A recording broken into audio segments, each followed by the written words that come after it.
हमारी डिजिटल जिंदगी एक तरह से एक खुली किताब की तरह है और इसे कौन कौन पढ़ रहा है इसका अंदाज़ा लगाना भी बहुत मुश्किल है। तो चलिए आज इसी बात को थोड़ा गहराई से समझते हैं कि हम असल में कितने सेफ हैं या शायद कितने अनसेफ। ये सिर्फ कोई कहने की बात नहीं है, बल्कि आज के ज़माने की एक कड़वी सच्चाई है। साइबर सुरक्षा के एक जाने माने एक्सपर्ट अमित दुबे यही कहते हैं कि हम सब एक ऐसे खतरे के साए में जी रहे हैं जो दिखाई नहीं देता। तो सवाल ये नहीं है कि कोई हैक होगा या नहीं, सवाल ये है कि कब होगा, या क्या पता हो भी चुका हो।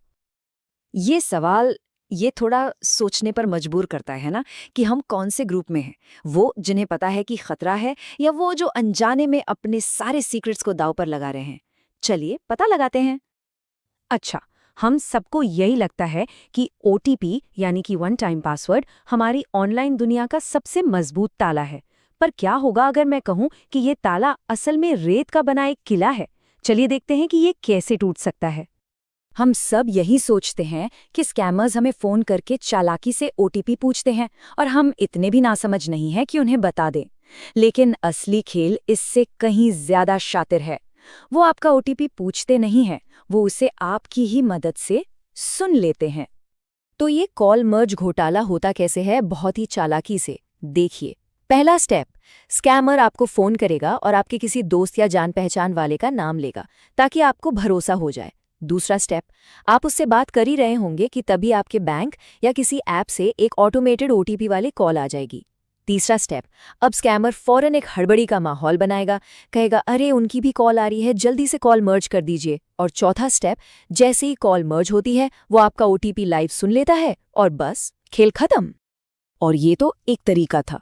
अब दूसरा देखिए, आपके पास टेलीकॉम कंपनी के नाम से एक मैसेज आता है कि भाई नेटवर्क अपग्रेड करना, तो बस ये कोड डायल कर दीजिए। कोड कुछ ऐसा दिखता है *401 और उसके बाद स्कैमर का नंबर।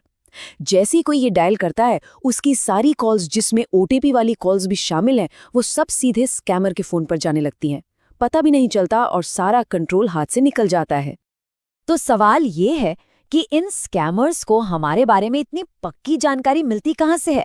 कौन बताता है इन्हें कि हमारा दोस्त कौन है या हम किस बैंक का इस्तेमाल करते हैं? जवाब है हम खुद। चलिए अगले हिस्से में देखते हैं कि ये कैसे होता है। कभी फेसबुक की डेटा पॉलिसी को ध्यान से पढ़ा है? शायद नहीं। वो साफ साफ बताते हैं कि वो कौन कौन सा डेटा इकट्ठा करते हैं। आपकी हर सेकंड की लोकेशन, आपकी पूरी फाइनेंशियल जानकारी, यहाँ तक कि क्रेडिट स्कोर भी, आपका हेल्थ और फिटनेस डेटा, आपकी राजनीतिक और धार्मिक सोच, आपकी सेक्सुअल ओरिएंटेशन, आपके सारे फोटो और वीडियो, आपकी पूरी की पूरी कॉन्टैक्ट लिस्ट और हाँ, आपकी वॉइस रिकॉर्डिंग भी। देखिए, ये कोई छुपी हुई साजिश नहीं है। जब हम उस छोटे से अग्री बटन पर क्लिक करते हैं तो हम इन सब चीज़ों के लिए हाँ बोल देते हैं। वो बताकर हमारा डेटा ले रहे हैं और हम बिना सोचे समझे दिए जा रहे हैं। तो सबसे ज़रूरी बात यह है कि ये डेटा सिर्फ विज्ञापन दिखाने के काम नहीं आता। यही वो कच्चा माल है जिससे स्कैमर्स हमारे लिए एक परफेक्ट भरोसेमंद जाल बुनते हैं। सोचिए, जब उन्हें आपकी कॉन्टैक्ट लिस्ट से पता है कि आपका सबसे करीबी दोस्त कौन है, या आपकी लोकेशन हिस्ट्री से पता है कि आप कल किस कैफे में थे, तो उनके लिए कॉलमर्स घोटाले की झूठी कहानी को सच बनाना कितना आसान हो जाता है।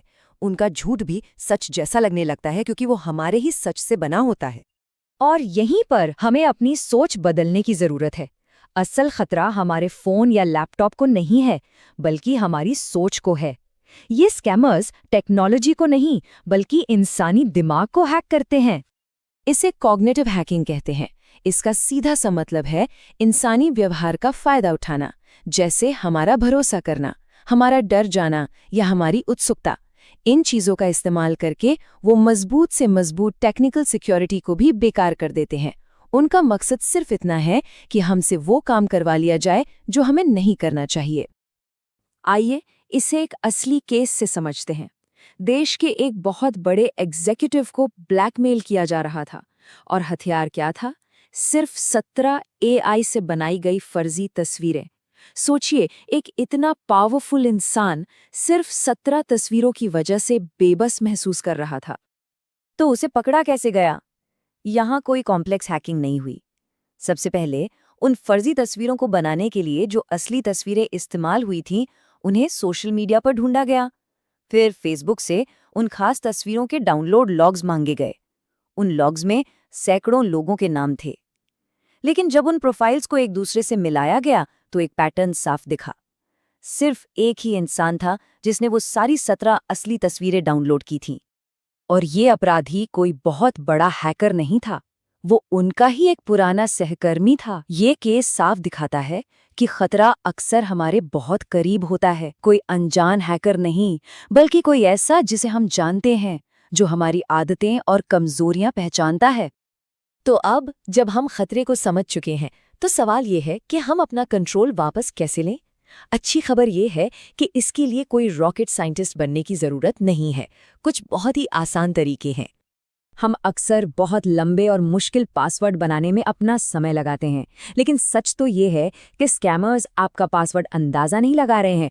उनके पास तो ये पहले से ही किसी न किसी डेटा लीक से पहुंच चुका होता है। असली सुरक्षा हमारी छोटी छोटी स्मार्ट आदतों में छिपी है। चलिए, ऐसे ही एक आदत अभी बनाते हैं। अपना व्हाट्सएप खोलिए और सेटिंग्स में जाइए।